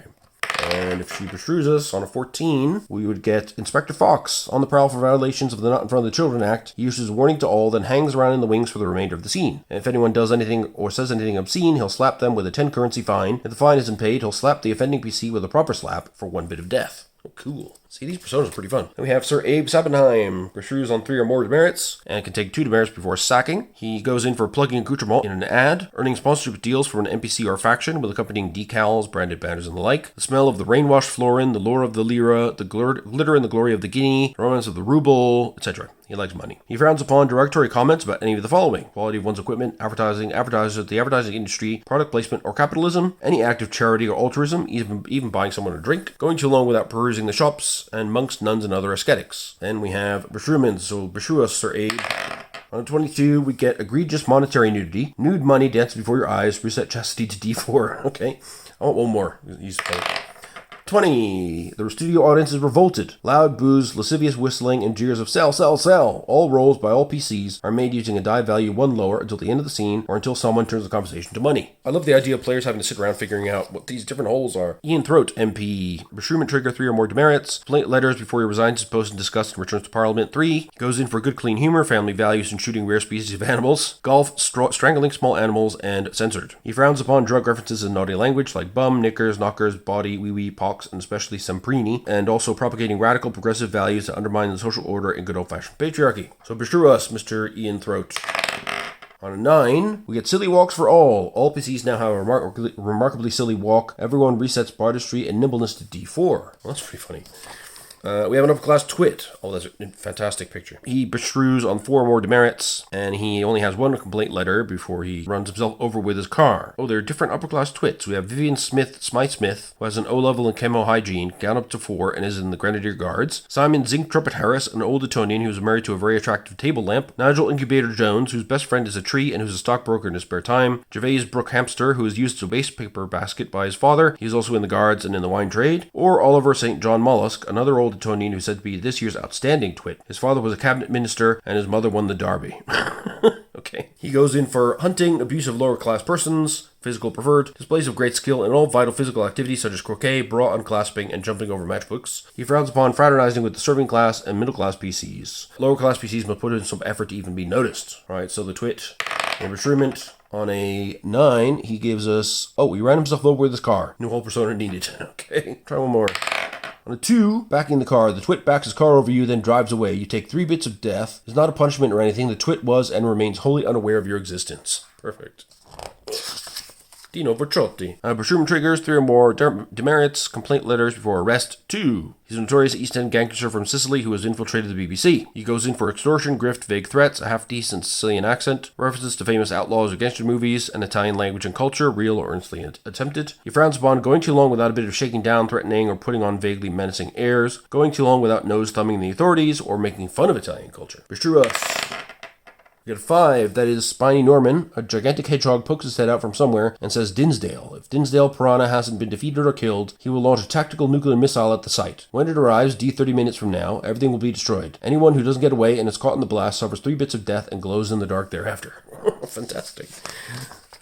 Wonderful Timmy Williams. Sherman, after only 2 demerits, and he gets only 1 complaint letter before he declares it all rather boring and resigns. He goes in for sycophants, sucking up to the whole works of treat, referencing any of Timmy's smashing super films, albums, books, op-eds, pamphlets, etc., and French things, they're très chic. He frowns upon being dull, drab, or depressing, going too long without complimenting him, or being interrupted or criticized. Alright, beshrew us, the wonderful Timmy. Whoa, the 7, we get unmouthed. Your mouth flies off your face to perform service on Mr. Williams' backside. It'll come back next scene, though it might require some sanitizing. Okay, excellent.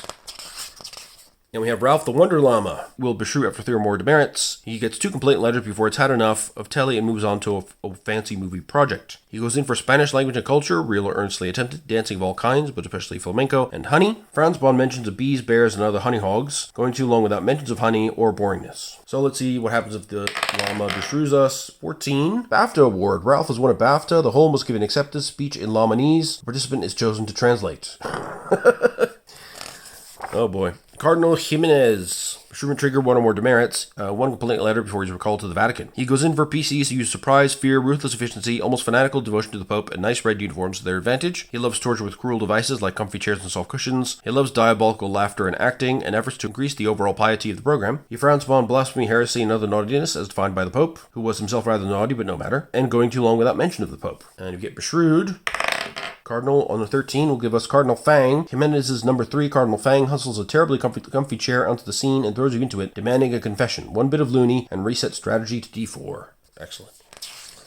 Nobody expects the Spanish Inquisition. Now we got our notable historical figures, so I'm going to skip through these rather merrily here, but it gives you a nice summary of how to read the stat block. So you've got class, name, their die. So no matter which of their traits are called upon, they always use that die, and they don't truth or spam. Some can trigger beshrewments. Tells you how to make an attack with an NPC, and the deeds required to defeat from 1 to 5, and then how they attack. And we'll give you some details on that here as well. Then we've got observer's notes, so things about their manner of speaking, mannerisms, physical descriptors, general demeanor, etc., and how they defend. So they might have special defense or some traits, and their historically accurate portrayal, so who they are, what they fancy, what they don't fancy, what they want, their allies and enemies. So we've got a middle-class person called Annie Elk with a D10 die and 2 deeds to defeat.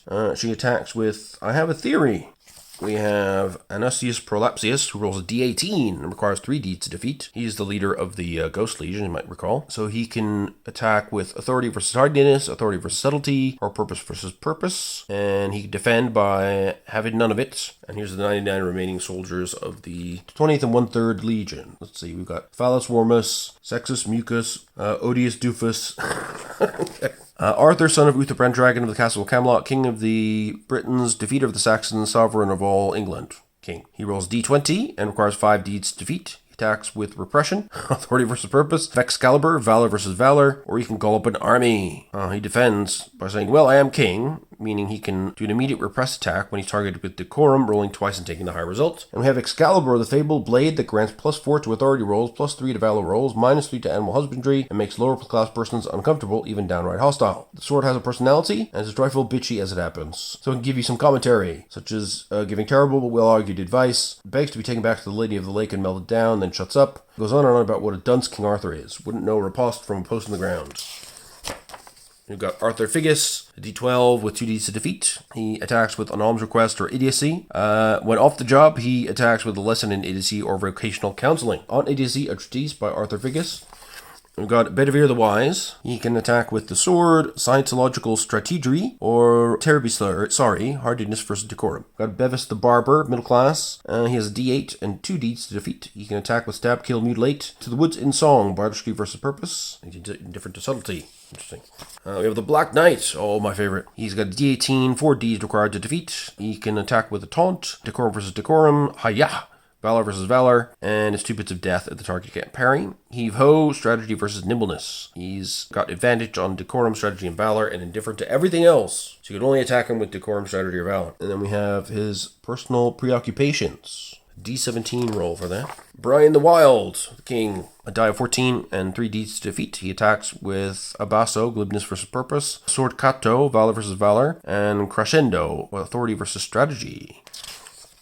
We have Dennis Moore. He rolls a d16 with 3 deeds to defeat. He attacks upon arrival with stand and deliver, authority versus valor. Next, right between the eyes. Oh, not right between the eyes. I mean, when I say right between the eyes, obviously I don't have to be that accurate. I mean, if I hit you right in that sort of area like that, obviously that's all right for me. I don't have to try and sort of hit a point bisecting a line, drawn between your pupils or anything like that. I mean, from my point of view, it's perfectly satisfactory. And that's glibness versus argumentation. And finally, you can use a demonstration of force, strategy versus nimbleness. Serious defense against authority, valor, strategy, and subtlety, and he's terrible against argumentation, glibness, purpose, wisdom, and the ways of science. He has his own ballad over here. Very nice. The whole can sing that for some variety. We've got Dingo and Zoot. You'll remember them from the Monty Python and the Holy Grail film. She rolls a d14, requires 3 deeds to defeat, attacks with a civil service, glibness versus decorum, and a spanking, nimbleness versus chastity, and only after a successful spanking, she'll do a shagging, authority versus chastity. She's serious against authority, decorum, purpose, and strategy, and silly against chastity, luck, and subtlety attacks. Got a bum there for you. Dinsdale and Doug, they've got d16 rolls, 3 deeds to defeat, attacks with nostril split, cleaves the nares of one person in twain. Okay, subtlety versus hardness. Leg saw, can saw the leg off one person, and he can nail one person's head to something, or he can whistle for the gang. Oh boy. Alright, so this was Dinsdale. This is Doug. He can then do a boot in the groin, subtlety versus subtlety, or withering sarcasm, glibness versus purpose. Okay, if anyone tries to shame Doug with decorum, he makes an immediate boot in the groin attack, and he got advantage against authority, glibness, and subtlety, disadvantage against argumentation, lawfulness, strategy, and he's indifferent to decorum and bardistry. Okay. Got E.P. Nesbitt, Reverend, aka the Bishop. Die of 12, 3 deeds to defeat. He attacks with once only when entering a scene. He was too late. Rough him up, boys. Authority versus purpose. And strike him dead, boss. So he beseeches God to smite down his enemies. A giant hand appears immediately and goes to work on anyone silly in purpose, starting with Lord Nesbitt himself. Okay. He defends with blasphemy. If anyone tries any pagan nonsense on him, he makes an immediate rough him up, boys attack. Okay. We have the Equators, Brian and Audrey. So they attack with once only upon arrival. How do you do? And during introduction, one vomits and the other chits themselves liberally. Was that yours? They admire an item in the possession of one character. They try to break it or otherwise render it useless. And they can take the liberty of inviting along somebody else, ne'er-do-well specifically. They can defend with, I don't much like the tone of your voice, against authority. And they can shoot you with a crossbow for 1 bit of death in response. And they're indifferent to authority, argumentation, and valor. Okay, cool. We have Ewan McTeagle. He can attack with a couplet, glibness versus glibness, sonnet, bardistry versus bardistry, or magnum opus, bardistry versus argumentation. He's indifferent to decorum, serious to lawfulness, bardistry, and purpose, and silly to authority, luck, and subtlety. We've got French Chevalier. They have a d8 and only 1 deed to defeat. Yep, they're fighting in our general direction, I think. So they can taunt one person using glibness versus decorum. You must politely ignore them, otherwise it's 1 bit of loony, and they must attack using valor on their turn, no matter how strategically disadvantageous or ridiculous. If they're in a castle or have a catapult nearby, they will launch a animal, and whoever rolls their luck lowest gets it. And then that will have a certain effect given what you roll. They defend with you don't frighten me against authority and make an immediate taunting attack. And they're different to authority. Makes sense.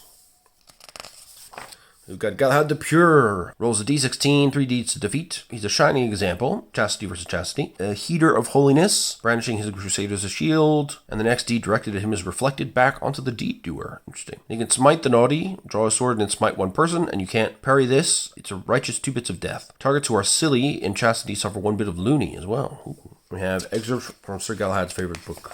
Gladys Stout Pamphlet and Stig. Oh, wow, that dog looks freaky. She rolls a d16, 3 deeds to defeat. Captain Gladys Stout Pamphlet attacks with a Stig launch, flinging her intrepid spaniel at one person. They're viciously nipped, humped, pooed, and tinkled on for 1 bit of death and 1 bit of loony. She can commence ladies, giving her whistle a toot. Half a dozen Batley townswomen charge in, handbags swinging. Gladys's nearby enemies are beaten to an absolute pulp for 3 bits of death. Ooh. Lower class characters are immune, the poor dears. Guinevere, Her Royal Highness the Dummy. She has a d12 die and 2 deeds to defeat. She attacks with once only and only at breakfast time. Bolt from the blue blood. Impales him with a well-aimed harpoon for 2 bits of death. Upon first meeting, monarchs, nobles, and knights only, she has a heart murmur. So they make a chastity roll or purpose roll. If the result is 6 or less, they fall in love with her. If they choose purpose, the love is platonic, knightly devotion. If they choose chastity, it's carnal. She can also use genuflesticulation, authority versus decorum. Also, Wither My Champion, bardistry versus purpose and chastity. Performing a series of histrionics to indicate her need for protection. And we have her various costume designs. Wow. Very intriguing. Then we got the Gumbies. 1 Gumby equals to D4, 2 Gumbies D6, 3 Gumbies D8, and so on. 1 deed required per Gumby to defeat them. Any roll will give them an attack of My Brain Hurts, Purpose versus Decorum. The Gumby shouts something and continues to do so. Anyone nearby must endeavor to remain polite despite the harangue. Otherwise, their frustration gets the better of them and they take 1 bit of loony and move their most serious trait 1 degree towards silly. For each additional Gumby, the trait is moved another degree.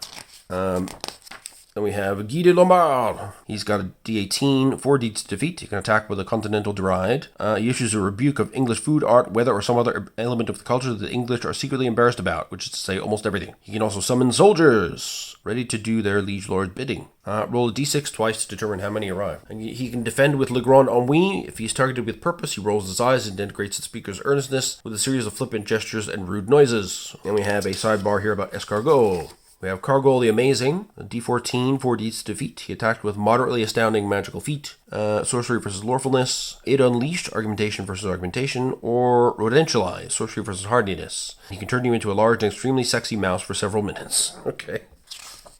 What we got then? The King of the Swamp. Alright, he's got a D12, 2 deeds to defeat. Can slap him. Calls on his 2 prize pigs, Wintry John and Spiky Mills, as boars and orders them to attack 1 person. He can also do Stop That, using authority versus argumentation, mustering his royal bearing and orders 1 person to stop whatever it is they're doing. They can't offer a logical explanation for why they're doing it. It's 1 bit of loony and they stop whatever it was. They can defend against bardistry with an immediate Stop That attack, rolling twice and taking the higher. Ooh, I like that. Then we got the Lady of the Lake. Lies and pawns attributing swords. She rolls a D16. She can attack using Mamase. Lady scats out an order to 1 person. If the target can't muster up some worthy scatting of their own, it's 1 bit of loony and they are compelled to do whatever it is that Mamase. She can do a high note. She belts out a B5. All glass shatters and everyone who can hear it must gird their loins or it's 1 bit of loony, 1 bit of death, and they're deafened for the next hour or so. If anyone attempts to impress or harm her with valor or strategy, she's outraged and tosses fish on the ground. Her attacker and another person of her choice are compelled to immediately do the fish slapping dance for her amusement. And we got Lancelot the Brave. He rolls a D18, 4 deeds to defeat. He attacks with Swordmentum, Valor versus Valor. Then he has Swashbucklery, performs some outrageous feat of daring do, and then makes an immediate Swordmentum attack, rolling twice and taking the higher. And he defends. If anyone except King Arthur attempts to use authority, Lancelot takes it as a refutation of King Arthur's sovereignty and makes an immediate Swordmentum attack. That's a great reference to the film. And we got Maynard, Brother Maynard. He attacks with a catechism, so he can gaze with disdain, decorum versus purpose. He can bless me but have you sinned, purpose versus chastity. Produce a portable confession booth. He can do instant beatification, calling down the wrath of God. If the target can't dodge, they are squashed flat by a giant finger and they are no more. But chin up, Maynard assures onlookers that they're in heaven now. Okay. Merlin. Excellent. He's got a D14, 2 deeds to defeat. Can do an attack as an Alakazammer. Valor versus Decorum. He can do Hocus Prockets, Pocus Prockets. Strategy versus Nimbleness. Or he can do Slim Sala Booster Cables. Wisdom in the Ways of Science versus Hardiness. They hook you up to a car battery and gives them a jolt. 2 bits of brown breath. Rhyming slang for death. Or 3 if the target's wearing metal. And we've got his tools, for which there is a D25 list. Prince Charming, D12, 2 deeds to defeat. Attacks once only at the beginning of a contestation. He will bring forth the beast. Everybody who can hear the beast must make a valor roll. If they can't manage a 5+, they suffer 1 bit of loony and quake with fear, meaning they have disadvantage on all rolls until Charming makes a dragon attack. Then he can make a dragon attack with a very small mechanical dragon, and he orders it to strike 1 person. How dare you? He brings royal bearing to bear, and it's simply unbearable. Everyone must bear up themselves or it's 1 bit of loony and their own authority is reset to D4. He can also ready aim smite and fire his Luger at 1 person. If the target can't dodge the bullet, it's 3 bits of death. And then there's a very official account of the very small mechanical dragon.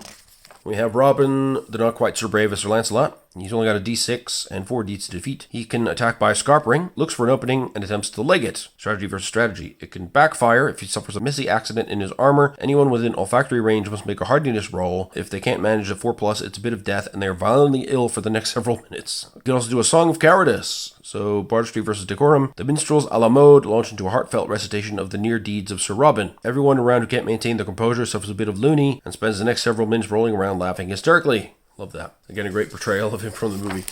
Tim the Enchanter. Excellent. He rolls a d20, 3ds to defeat. He can attack with pyroportation. Sorcery versus wisdom in the ways of science. He seemingly explodes, then immediately reappears elsewhere. If you can't come up with an explanation, you suffer 1 bit of loony. He can flame spew. Fire a gout of flame from his staff, and 1 bit of death, and anything flammable on your person is ignited. Sorcery versus nimbleness. He can do a fireball. Sorcery versus strategy. If the target can't locate and duck behind cover quickly, it's 2 bits of death, and then all your stuff is on fire. Or finally, he can do remote combustion. He points at a natural object that he can see, and that object explodes. Someone standing near that spot can convince the natural object not to explode. The effect is negated. If not, everything standing near it suffers 3 bits of death, and they're thrown several feet into the air. Wow, quite powerful.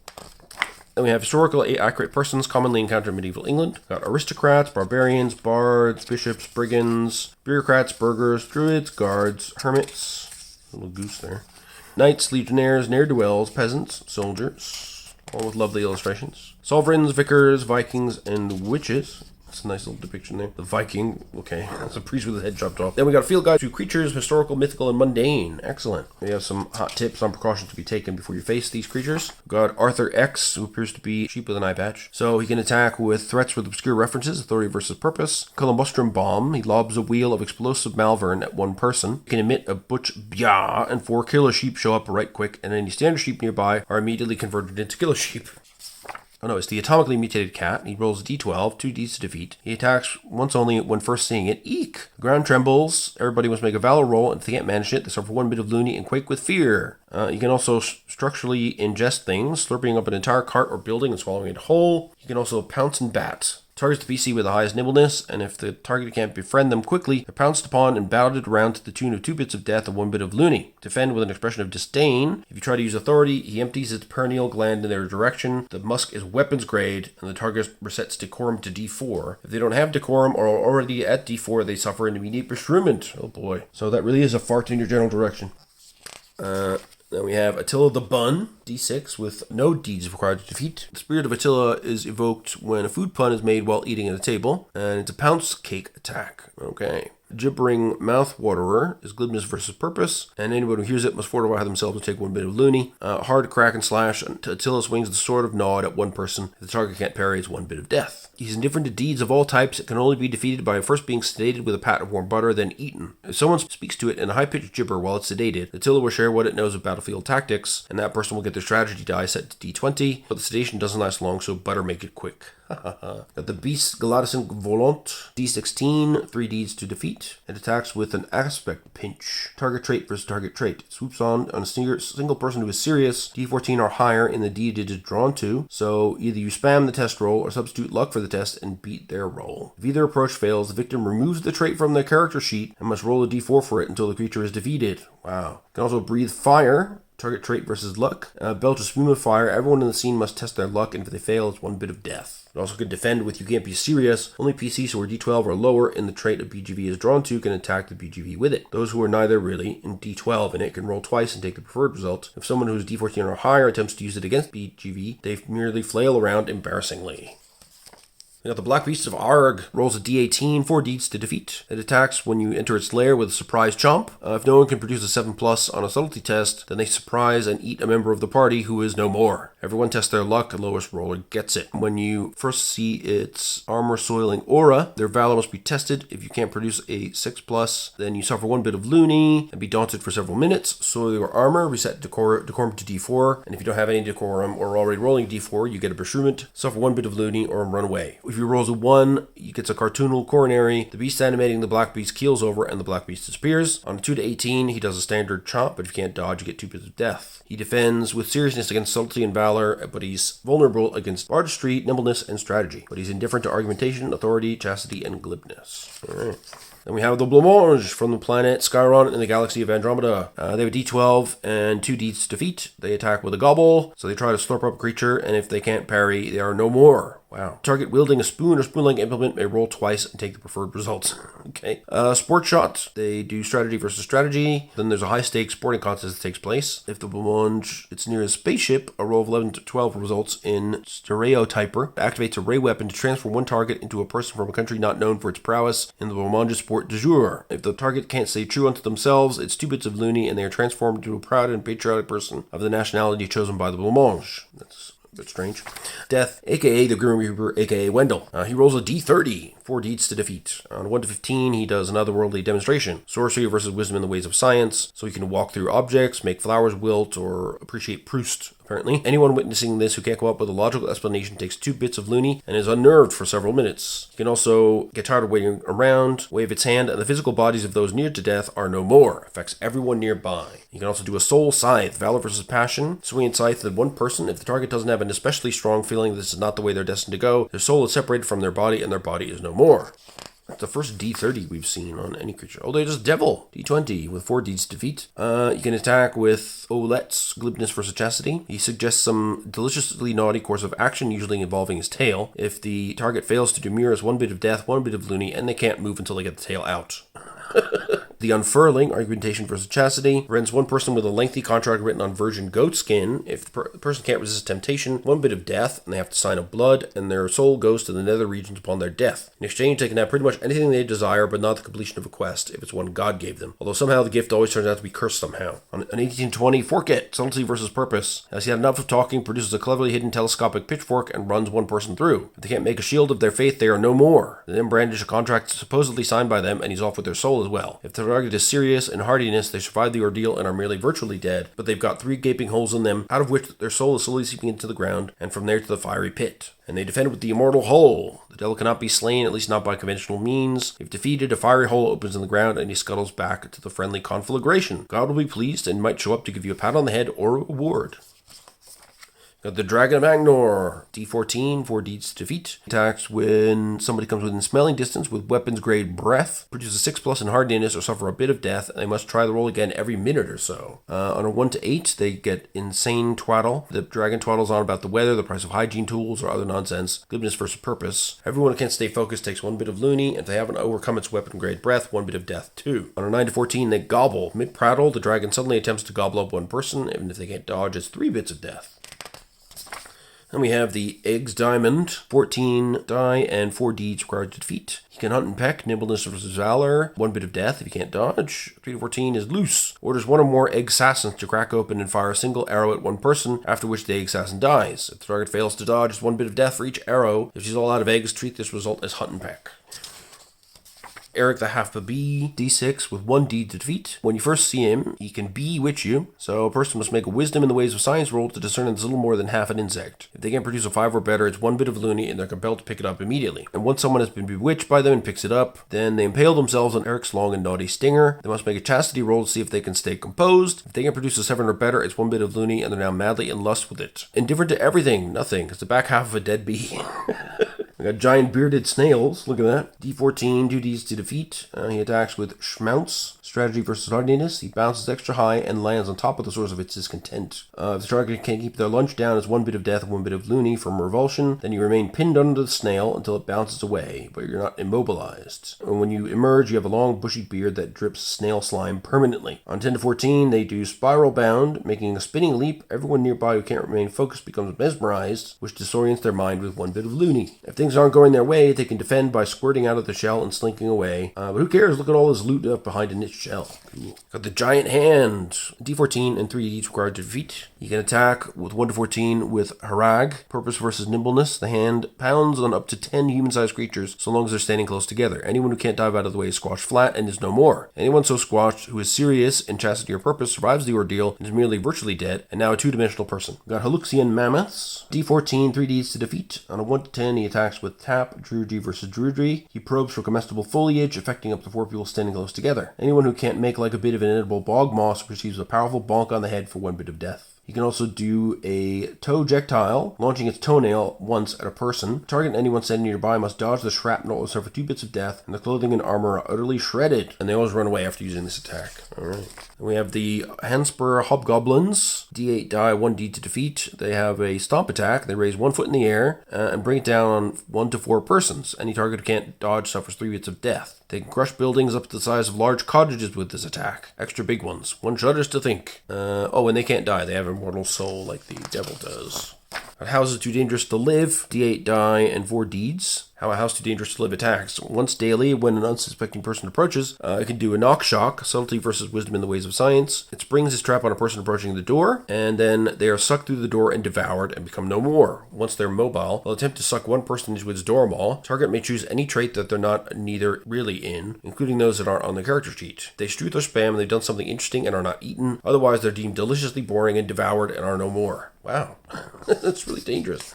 Keep left signs. D8 die, 1d to defeat. They can jostle you, so it animates and begins jostling them when you try and pass by it. If you can't maintain your dignity, you move on their serious trait 1 degree towards the silly end. On the sign's next turn, roll a d4 to determine how many additional signs arrive. The same thing happens each turn thereafter until all the signs are defeated or everyone in the scene has more traits toward the silly than the serious. We've got Kevin and Maurice, d10 dice with 2d to defeat. They are a single entity. If snuck up on, they can do a monstrous mash, so a subtlety d to 5+ will sneak up on them while they're dancing. Anyone who has a bardistry and witnesses the dance must make an immediate bardistry test. If they can't produce a 6+, they suffer 1 bit of loony and cry out in horror. Then the monsters make an immediate pounce attack, or leap into the air, come down on their target, and it's a whirl of claws and maws. They can't parry, it's 2 bits of death.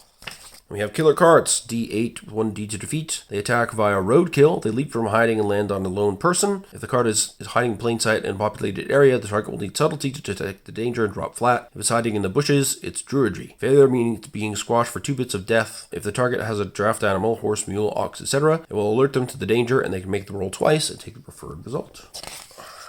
There we go. Kill Rabbit. Excellent. Kill Rabbit of Carabanog. D16. 4d to defeat. Can attack with a Fang Flurry. It's never taken by surprise, and when attacked it always goes first. Nimbleness versus Valor. Leaps to its bloody work, fangs gnashing. Everyone within leaping distance who can't parry takes 1 bit of death. Whomever has the lowest roll is decapitated and is no more. Oh boy. I can defend with a tender trap. If an intruder attempts a gentle approach with animal husbandry, soothing bardistry, or the like, the Killer Rabbit will approach timidly, leap lightly into their arms, snuggle against their breasts, look up at them with heart-rendingly innocent eyes, then tear their head off. They're no more.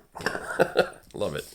Great illustration as well. We've got the Knights who say knee. Deeds required to defeat. If there's 11 to 14 Knights present, is 3. 15 to 18, 4. 19 plus is 5. So the Knights are a single entity for the purposes of attacks, defense, deeds, tests, and everything else. Once only when someone enters their domain, they skulk and surprise knee. So Valor is tested. PCs need a 6+ to avoid suffering 1 bit of loony. Next, each person must make either druidry or subtlety test. If at least one person can't produce a 10+, the Knights surprise the PCs by popping up out of nowhere and making a knee attack. And the knee attack, basically they say knee to all who can hear it, and if you can't bear up physically with hardiness, you suffer 1 bit of death and 1 bit of loony. I think it's a pang. Everything made of glass or wood that's within range will shatter. I think it's a knee wom. Sorcery versus purpose. All who can hear it must hold firm to their truth or suffer 1 bit of loony and be turned into a bullock with lovely horns perfect for adorning helmets for the next hour.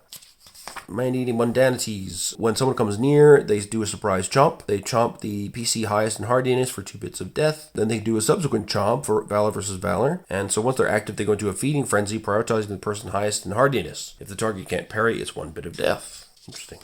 We got Ralph the Wonder Llama. D16, 3d to defeat. He can attack with El Pico, Valor versus Valor. Gnashes his sharp honey eater at one person. If the target can't parry, it's 2 bits of death. Carumba Mancy, Bardistry versus Purpose. A stunning flamenco step. If they can't stay true unto themselves, takes 1 bit of loony and is transformed into a contore from 1 to 3 horas. While in this form, you gain Bardistry as a trait at D18 or quite. You can only perform Bardistry deeds and nothing else. At 15 to 16, they emit a high-pitched olé, and a herd of standard llamas come galloping to his defense. Roll a D6 twice to determine how many. Yeah, battle is going to be a strange experience, but very fun in this game. Scott's Penguin, oh my god. Got mechanical arms. D8, 1d to defeat. When he's happy, he does a tend to tickle. Nimbleness versus decorum. He extends his tentacles for a playful tickle. If the target can't remain dignified, they suffer 2 bits of loony. If he's threatened, then it's a throticle. He extends his tentacles for a playful throttle. If the target can't bat things away, they suffer 2 bits of death. He's got advanced speciesism. If anyone attempts an animal husbandry deed against Scott's Penguin, it is offended by being condescended to by a non-electric alopecia ape and makes an immediate throticle attack. Okay. We got Sewer Budgies. Oh, gross. D10 dice with 1 deed to defeat. They attack via swarm. The flock bethrongs one person, preferably someone with fruit on them who's not carrying anything scented. Some alight on their person, others flutter and flit in their personal space. If the target can't bring a robust physique to bear with hardiness, they contract a disease and are seen as terribly sinful, even heretical. So you reset hardiness, purpose, and chastity to D4 until the flock is dispersed. Wow. Then we've got Spike and Harry, From the life of Brian, I believe. D12, 2 deeds to defeat. When first encountered, they give an aura of weird. So the extreme weirdness of seeing them causes a lorefulness test. Anyone who can't produce a 6+ lacks knowledge of things beyond those dreamt of in our philosophies and suffers 1 bit of loony. Brianness are not affected by this. On a 1 to 8 after that, you can do a raspberry blow. They call one person a very nasty name in Zargunish. To human ears, it looks and sounds like the most obscene bit of raspberry blowing. If the target can't rise above it, it's 2 bits of loony and they blow raspberry back. Or they can attack with radio waves. They break out their savage radio wave emitter and blast up to 4 people. Any people that can't hold firm to their beliefs that such things are impossible suffers 2 bits of death and all their metal equipment melts. Thanks. We've got Spiny Norman, sort of grumpy looking hedgehog. D14, 3 deeds to defeat. At the oddest of times, he'll do intone home. So he pokes his head out from around a corner and says Dinsdale. It's all rather startling. Valor is tested. If everyone can't manage a 4+, they give a yelp, which gives Spiny Norman a fright in return and leads to an immediate pointy ball roller attack. We've got the nip attack from 1 to 9. Gives one person's outerwear a quick little nibble just to see if it's made out of slugs. It doesn't hurt, but it does put unsightly holes in clothing and ruin armor. At 1014, he does a pointy ball roller, balls himself up and rolls away and over whoever's in the way. Anyone between Norman and the nearest safe exit has their nimbleness tested. On a 6+, you avoid being impaled for 1 bit of death and carried off to whatever safe hole or cave Spiny Norman is rolling to.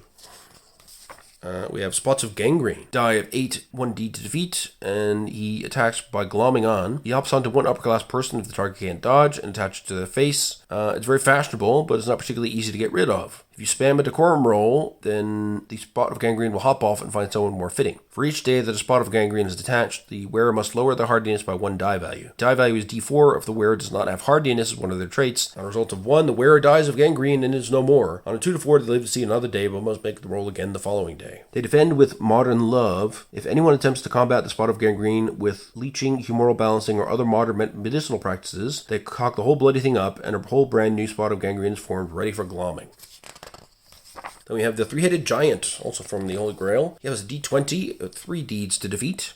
On a 1 to 9, the heads begin arguing amongst themselves. People can escape if they so choose, but anyone who does must lower their valor die by 1. If BC is already on D4 or doesn't have valor, they suffer beshrew. Anyone who chooses to remain has decorum tested. If they can't produce a 5+, they suffer 1 bit of loony. Otherwise, on 10 to 16, they get the Great Sword Decision, and they swing their Great Sword at 1 target. Flip a 3-sided coin to determine which head is controlling the attack and what effect it has. Okay. Right head, 3 bits of death and 1 piece of equipment is destroyed. Left head, the attack heals 1 bit of death and 1 piece of equipment is destroyed. The middle head, the attack stops halfway through as the middle head dithers and there's no effect. So quite a range of impacts there. Then we have the Vicious Chicken of Bristol. Oh yeah, that's also from the Holy Grail. Got a D6 die, 1 deed to defeat. He attacks once only when first encountered with a fearsome feather ruffle, where he rustles his feathers and struts about. Anyone who has animal husbandry recognizes that he's just doing normal chicken things. Everyone else, having heard of his ferocity, takes 1 bit of loony or runs away.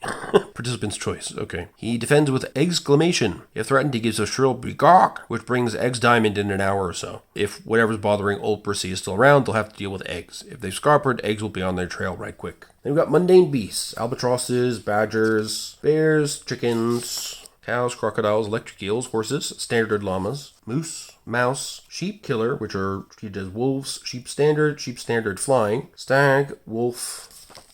And then we got quests. So we got novice, immediate, and expert quests. Close encounters of the dessert kind. So I won't go through these. Obviously, these are going to be introductory quests to the game. But it's great that there's a whole bunch of them. And they give you some sort of one-shot ideas, interesting scenes and stuff to do. And you can see there's lots of funny tables, illustrations, people shouting spam at each other from longboats. Yeah, lots of cool stuff going on here. I like when they, this is an unusual type of game, so it's good that they put effort into putting all these beginner quests in here. And then we have our appendix. So there's some retainers in here. Yeah, a few more types of retainers. We've got shop generation, shopkeeper generation, currencies, solitary peddlers, settlement generation, and then we have the character sheet. So you can see we mark our name, class, SSA, or other stuff. Then we have how many of each of the currencies, and then where we are on our up to 5 different traits, from very serious to quite silly. Any merits or demerits that we get, accoutrement are marked here, and what they're indifferent to, your death status, and your loony status. And there you go, that is the main rulebook. Now we'll take a look finally at the Game Master screen. So this is quite a piece of work, this one. And you can see on the back, there's a load of stuff in here. That's why it's huge. So you have a rotating dial for tracking complaint letter accrual. You have treble ply 3-panel construction, 18 interchangeable head of light entertainment heads, and magnetic god and on-air pop-ups. Cool. So we shall open it up. Okay. And inside, you will see there is a whole bunch of things. Oh, I dropped a head already. Who was that? Oh, there we go. So you have the screen itself on the top here. So on the player facing side, so lots of information will be heading your way. So you have on-air pop-ups and stuff on this one. Here is where your head of light entertainment head will go, facing outwards. On the GM facing side, oh, there goes the D30 boulder. So here we have the complaints wheel. We have the setting target numbers guide. Oops, sorry. So here we have a D18 table for which hole you should choose at the beginning of the session, or when you need to change it, which one you should choose. The explanation of the core mechanic, the trait roll, the traits themselves, as a reminder, death status and loony status, the die spectrum from serious to silly, and then we have alternate programming. So a summary of each of the different types that can appear, and you can put your on-air thing here, and your god pop-up in here. So a lot going on with this GM screen. It's quite a thing. This is your number of complaint letters, maxes out at 5. None of the holes can survive more than that. Here is the God and on-air pop-ups that can appear over the top of the left side of the GM screen. Of course, we've got the classic style of Monty Python cartoon artwork. And then we have our heads of light entertainment. So we got a whole bunch of these. 18 in total, in fact. So you see you've got Ralph the Wonder Llama. You've got all these different people that we met before. And Cardinal Jimenez, all these types. Got our Sicilian gangster friend over here. And the MP, some twits. No, that's the twit, okay. And the penguin, of course. We forget the penguin. So, yeah, a very entertaining GM screen. I love the idea of the GM having different personas that you have to kind of work to understand and please in different ways. It makes for definitely an unusual and exciting package for the GM. When you open this up, you just sit there going, well, what the heck have I got myself into with this game? But as you can see, when you read the book, it's really quite entertaining. And I think the Resurgence table is a stroke of genius. And once again, you can really tell that, what they said about the game is true. You don't need to strain yourself and be funny and annoying to make this game funny. The game is designed to be funny and to create funny things for you. So just go ahead and let it do that. You don't have to trouble yourself and potentially be an irritant around the table. Treat it as if you're, in the sketch and you're treating it with absolute seriousness. And then we have our two little thingies here for the spinny wheelie bits. And that concludes our first look at Monty Python and their co-curricular medieval reenactment program, which I think is an absolute triumph from the looks of it. I can't wait to get it to the table. I love that there's a coconut dice roller. These special dice are fantastic. They look great. They feel great. Here we can see them. And we've got our wonderful box with the Black Beast of Awe. And we have our demerits and merit tokens. And, of course, the butthole trumpeter bag. So it's a complete Monty Python experience. Once again, I wanted to share this with you because, A, I was really excited about it, and B, I'm a huge, huge, huge fan of the movie. A big part of my life when I was younger, and really contributed quite a bit to who I became today. For better or for worse. Different people have different opinions about that. But anyway, I hope you enjoyed that. I will come back at some point after I've played this thing. I'm starting a new session, regular session with my group, which is going to be called the Chaos Dimension, and I'm just going to introduce loads of different games. This game seems suitably chaotic that it might even be the first one up. We shall see. The idea is to do some short campaigns of a load of different stuff, see what we like, and then we'll carry on with longer campaigns with games that make the grade. But I think there's so much material in here to work with. There's going to be endless fun at the table. There's loads of fun widgets to play with, which always helps as well. If you are looking for a homage to Monty Python that's been done with exceedingly good care and fantastic art direction, look no further. If you love special dice, then you definitely want to get your hands on these bad boys and the D30s and everything else. If you're a DCC fan, you'll be a fan of these types of monstrosities in the first place. Oh, I rolled a foot. Look at that. Worst way to close things out. So, on that note, I hope you got something out of this. Let me know what you think in the comments, if you think this is the type of game for you. I think it seems like just the right amount of rules crunchiness that, you can have fun and interesting encounters with characters from the shows and sketches of Monty Python without it being overburdening, and making sure that everybody involved has a bit of a laugh. And I love that they've tuned this, so the idea is that even if you're not a particularly funny person, you don't need to worry about it. Just play the game completely po-faced and let the game become ridiculous for you. As you can see from the whole personas, the random tables, all that stuff, the monsters, their attacks, everything is silly. Everything around you is silly. So it can't help but turn into a bunch of silly fun. And I think that's a fantastic idea. Great bit of game design, and I'm really, really looking forward to trying it. So thanks again for 1,000 subscribers. I can't thank you enough. Just again, I'm so shocked and thrilled that we got to this point. I really want to keep going from here, bringing you lots more fulfilling game reviews, of course, previews as my Kickstarters flow in and overcome my house storage space. I might even start doing things like campaign diaries along with the plan for Thor's Edition Wars that I mentioned before. I'll be talking a bit more about D&D adjacent stuff that I prefer, like a bit of Pathfinder 2e along with the OSR stuff that I mentioned, but particularly Dungeon Crawl Classics. So thanks again for being a part of the channel. If you know anybody out there who loves looking at quirky RPGs, please send them my way. Please click like and subscribe if it's your first time here. And if you want to help me not go broke from buying too many RPGs, then there is a Ko-fi link for donation down below. Feel free to click if you've got some spare cash to support a guy with a crippling addiction to bizarre role-playing games, particularly this one. In any case, thanks again for everything, for standing by me, for joining the channel, and I hope to see you again in the next video and far, far into the future as we continue to look at all the weird role-playing games that we're blessed to experience. So with that being the last word, take care, see you next time, and bye-bye.